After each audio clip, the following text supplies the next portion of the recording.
Good morning, class 10. Today we will do a new chapter in Reader, Nelson Mandela, Long Walk to Freedom.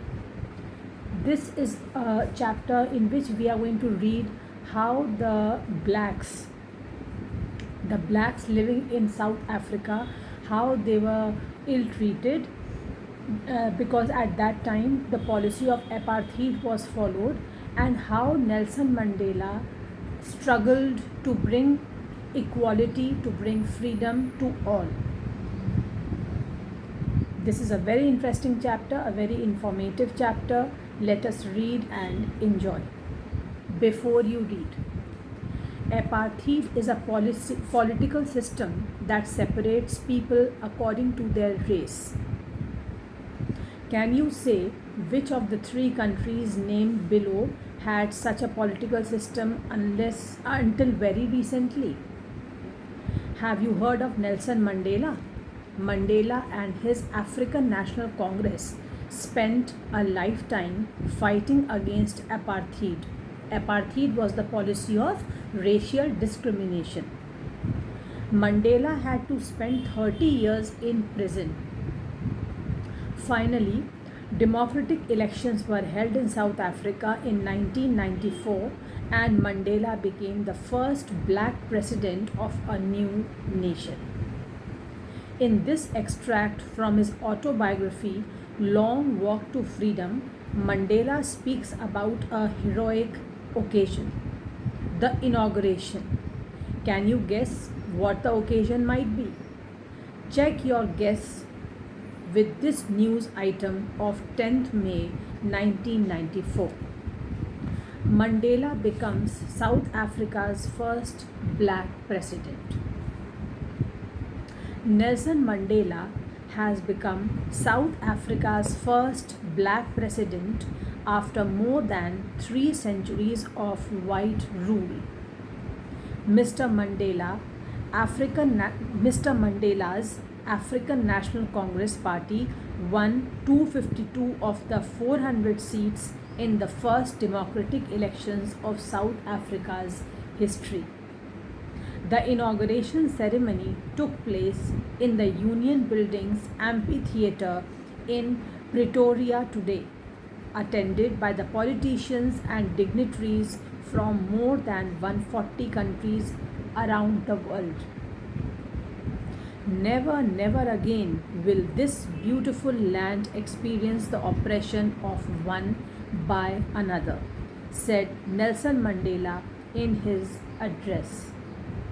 Jubilant scenes on the streets of Pretoria followed the ceremony with blacks, whites, and coloreds celebrating together. More than 1 lakh South African men, women, and children of all races sang and danced with joy, because finally South Africa was free from the policy of apartheid or racial segregation. Now everybody was treated as equals, both the whites as well as the blacks. Now let us begin with the chapter. 10th May dawned bright and clear. That means it was the morning of 10th May, which was a bright and clear morning to all. It was a very special morning. For the past few days, I had been pleasantly besieged by dignitaries. See children, some meanings are also given in our textbook. Besieged means to be surrounded closely by. So for the past few days, Nelson Mandela was surrounded by some dignitaries, by some special personalities and world leaders who were coming to pay their respects before the inauguration. The inauguration would be the largest gathering ever of international leaders on South African soil. So it was not a small occasion.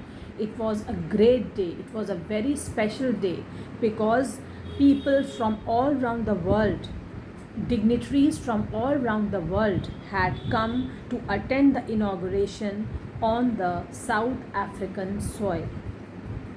The ceremonies took place in the lovely sandstone amphitheatre formed by the Union Buildings in Pretoria. Now, what is amphitheater?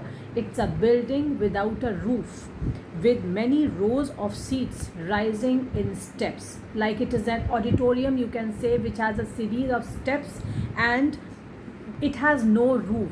That kind of a building without a roof is called amphitheater. For decades, this had been the seat of white supremacy. Till now, the whites were supreme in this part. For decades, it had been, this amphitheater had been a seat of white supremacy. Whatever functions were held, whatever occasions were celebrated, the whites used to rule. And now it was the site of a rainbow gathering of different colors and nations for the installation of South Africa's first democratic non-racial government. So this day was a special day because on that day the people from all around the world, irrespective of their races, irrespective of their color, all people, special people, dignitaries had gathered here to celebrate South Africa's first democratic non-racial government. It had to be installed, it had to be inaugurated, and so this inauguration ceremony was a very, very special one. On that lovely autumn day, I was accompanied by my daughter Zenani. On the podium, Mr. de Klerk was first sworn in as second deputy president. Then Thabo Mbeki was sworn in as first deputy president. When it was my turn, I pledged to obey and uphold the constitution and to devote myself to the well-being of the republic and its people. When it was Mandela's turn, he took a vow, he took a pledge to obey and uphold the constitution, abide by the constitution, and devote himself to the well-being of the republic and its people. To the assembled guests and the watching world, I said, today all of us do, by our presence here, confer glory and hope to newborn liberty. All these lines are very important, children. Pay attention. Today, all of us do, by our presence here, confer, that means we give, we bestow glory and hope to newborn liberty. That was a very special day, especially for the blacks, because now they were being liberated. They were no more segregated because of their black color.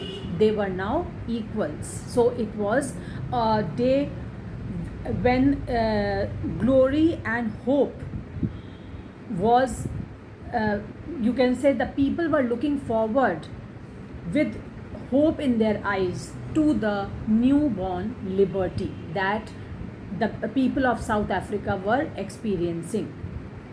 Out of the experience of an extraordinary human disaster that lasted too long. Which human disaster are we talking about? We are talking about apartheid, or the policy of racial discrimination. Out of the experience of an extraordinary human disaster that lasted too long must be born a society of which all humanity will be proud. So Nelson Mandela says in his words, in his speech, that people have suffered a disastrous policy in their life. People have suffered a disaster in their life for a very long period of time, and now the time has come when a new society is born, a society where everybody will be treated as equals and humanity will be proud. Every human being will feel proud of living in this era now. We who were outlaws not so long ago, who were outlaws, that means we who were treated as downtrodden people, We were not respected anywhere. We were not given any importance as far as diplomatic relations with other countries were concerned. We were looked down upon for so many years. Have today been given the rare privilege to be host to the nations of the world on our own soil. So Nelson Mandela very proudly says that we the people, we the blacks who had suffered so much for so many years, today we have been given this rare privilege, we have got this rare opportunity to host, to be the host to the nations of the world on our soil. We thank all of our distinguished international guests for having come to take possession. That means to be a part. To having come take possession here means to be a part with the people of our country of what is, after all, a common victory for justice, for peace, and for human dignity. He is thanking all the distinguished guests present there to have come there to attend that ceremony, to have come and to be a part of that inaugural ceremony along with the people of his country, and to be a part of that victory, which was a victory for justice, for peace, and for human dignity. We have at last achieved our political emancipation. That means political upliftment. We have been politically free now. We have been politically emancipated, free, uplifted. We pledge ourselves to liberate all our people from the continuing bondage of poverty, deprivation, suffering, gender, and other discrimination. He says that today we take a pledge that we are not going to let our people suffer anymore. We will make sure that the people of our nation are free from the bondage of slavery. They are not deprived now. They don't suffer anymore. There should be no gender discrimination or any other discrimination from today. Never, never, and never again shall it be that this beautiful land will again experience the oppression of one by another. He says that that time should never, never come again, that my people, the people of my country, should suffer once again from any oppression. The sun shall never set on so glorious a human achievement. He is so happy, he is so glad because of this human achievement that now all his countrymen will be treated as equals. He is so glad that he says that never has the sun ever set on so glorious. Never did the sun shine so beautifully as it is shining today, because it is a special day. It is a special day not only for him but for his whole country, for all countrymen. Let freedom reign. God bless Africa. So these are the words which he said when he came to swear in as the president.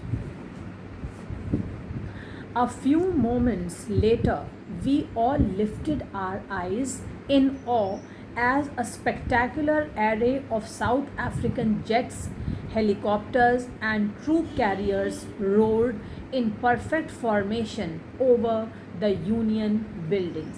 If you have seen in India, children, on television, if you have seen the parade of 26 January, when the parade is over, then the helicopters, etc., they show a spectacular show in the sky, and tricolors are spread all over, and they just beautifully fill the sky with tricolor, saffron, white, and green. So similar was the case here also. When this speech was over by Nelson Mandela, a few moments later, the audience lifted up their eyes, and what did they see? In awe. Awe means in respect. In respect which was filled with fear also, a feeling of respect and fear mixed. It is called awe. They saw a spectacular array. Spectacular array means a very impressive display. Display through what? Who did this display? The South African jets, helicopters, and troop carriers rode in perfect formation over the Union buildings. They gave their display, they made different formations in the sky over the Union buildings. It was not only a display of pinpoint precision, that means it was not only a display of accuracy and military force, but a demonstration of the military's loyalty to democracy, to a new government that had been freely and fairly elected. So, this display by the helicopters, by troop carriers, and South African jets, it not only showed their precision, it not only showed their accuracy and military force, but it showed their military loyalty to democracy, to the newly formed government, and to the to obviously to Nelson Mandela and to the newly formed government. Only moments before, the highest generals of the South African Defence Force and Police, their chests bedecked with ribbons, decorated with ribbons and medals from days gone by, saluted me and pledged their loyalty. A few moments before this display was done in the sky, the highest generals of South African Defence Forces and Police, whose chests were decorated with ribbons and medals from days gone by, the medals which they had got in the past few days, in the past years, not past few days, I should say, in the past years, they saluted Nelson Mandela and pledged their loyalty towards him, towards the newly formed government, and obviously towards the nation. It was not unmindful of the fact that not so many years before they would not have saluted but arrested me. It was not unmindful of the fact. That means he is aware of the fact. Nelson Mandela says he is very well aware of the fact that a few years ago, these men who are saluting him, who are paying their respect to Nelson Mandela, they would have arrested him rather than saluting him. Finally, a chevron of Impala jets left a smoke trail of the black, red, green, blue, and gold of the new South African flag. As I told you that Indian helicopters they display the tricolor in the same way. Chevron here means a pattern in the shape of V. A V-shaped pattern was made in the sky by Impala jets, and they left a smoke of black color, red, green, blue, and gold, which were used in the new South African flag. The day was symbolized for me by the playing of our two national anthems and the vision of whites singing Kosi Sikelel Africa and blacks singing Die Stem, the old anthem of the Republic. Although that day neither group knew the lyrics of the anthem, they were once despised. They once despised means they looked down upon the anthem some time back. They were singing today that anthem of which they did not know the words, they did not know the lyrics, and some time back they looked down upon that anthem, but now they were singing it.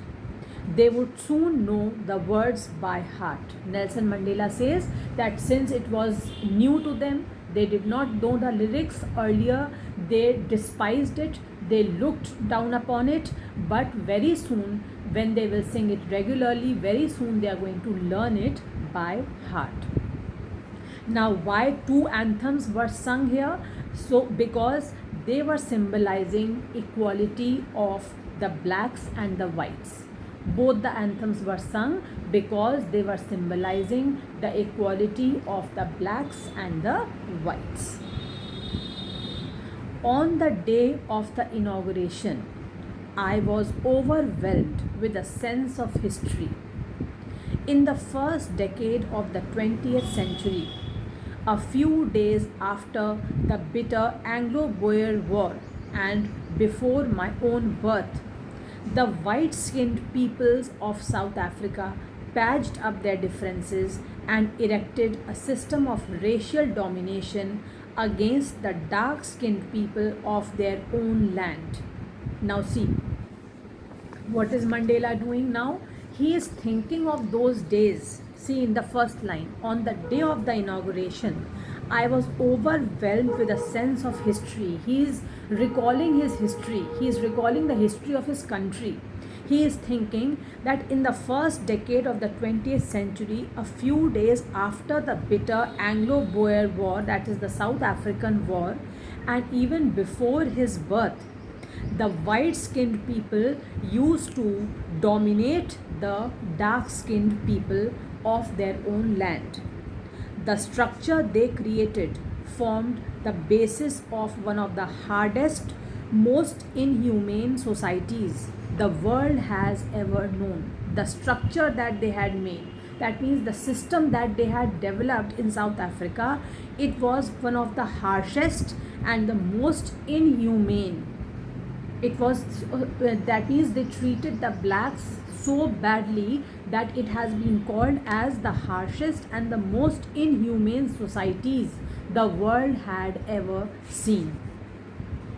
Now, in the last decade of the 20th century and my own 8th decade as a man, that system had been overturned forever. So he's so glad that that system, which was considered as one of the harshest system, the worst system, was now done away with. It was overturned forever. It was finished forever and replaced by one that recognized the rights and freedoms of all people. Now that bad system, that harshest system which existed earlier, it was replaced now. Replaced with what? With a new system where everybody got equal rights and equal freedom. Replaced by one that recognized the rights and freedoms of all peoples regardless of the skin of their color. Now people were not discriminated on the basis of their skin color. Everybody was treated as equals. Everybody enjoyed the same freedom, the same equality. That day had come about through the unimaginable sacrifices of thousands of my people. Now, you must be knowing, children, like if you take the example of your own country, India. When India achieved independence, it was not the result of a handful of people. It was not due to only a handful of people that India could be free from the British rule. Thousands and thousands of people worked behind the scene whose names are never known. They are unsung heroes. We don't know them. They might be ordinary people. They might be those people who laid their lives, sacrificed their lives for the freedom of their nation. So behind every change, behind every revolution, we always have unsung heroes. We have thousands and thousands of those people who work day and night, who sacrifice their lives, who leave their homes, who leave all worldly pleasures, and they do something which brings about a big change in their country. They don't bother whether they have to sacrifice themselves. They don't bother whether they have to leave their family. There are thousands of people behind the scene whose names are never taken, but they play a vital role, a very important role in bringing about a revolution in their country, in bringing about a change in their country. So same was the case here also.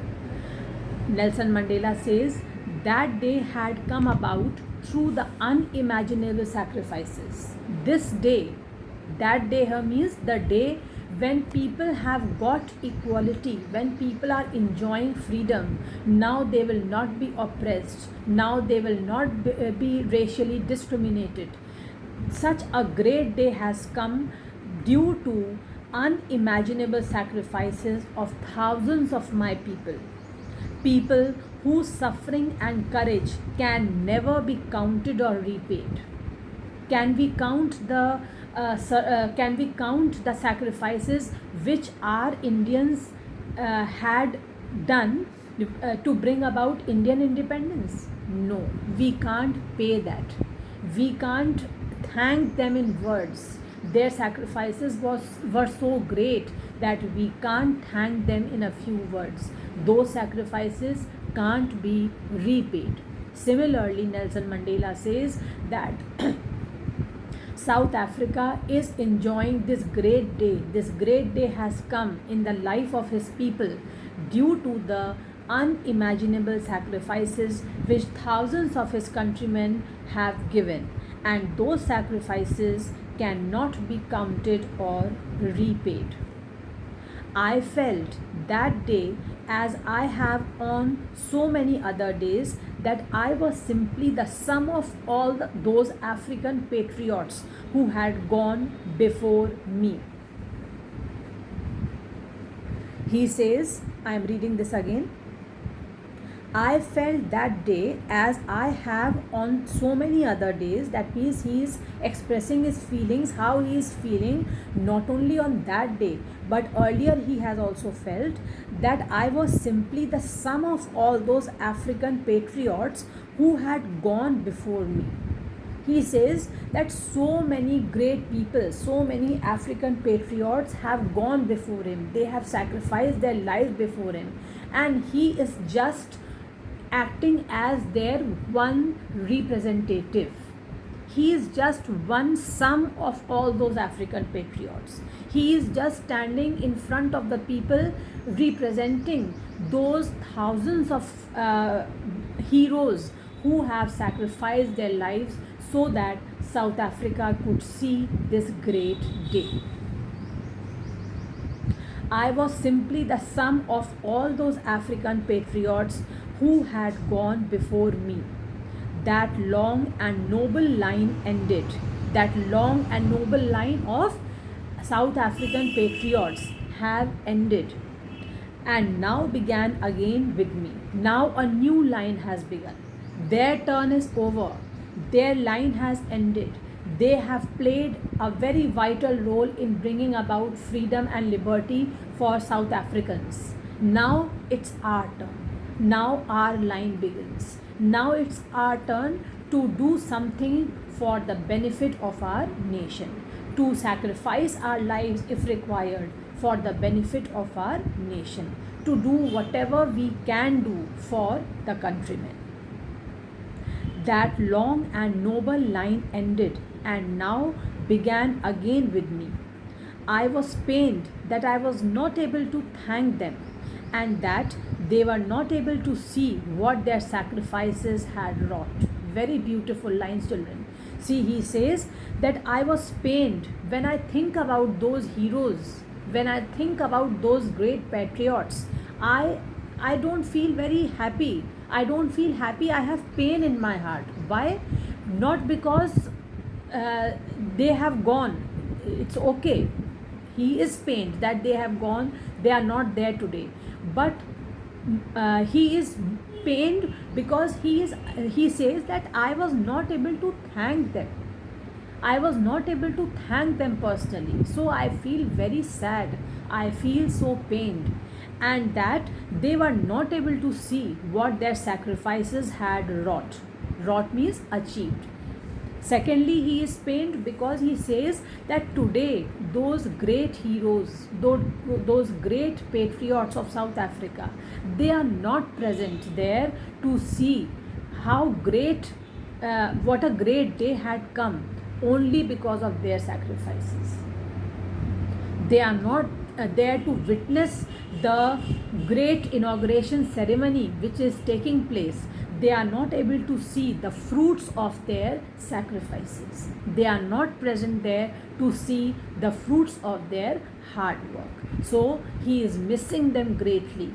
He is remembering them greatly, and he is sad, thinking that he has not got an opportunity to thank them, and they are not present to see what a wonderful day has come in South Africa, in the lives of South Africans, only due to them. They are not there to enjoy this moment.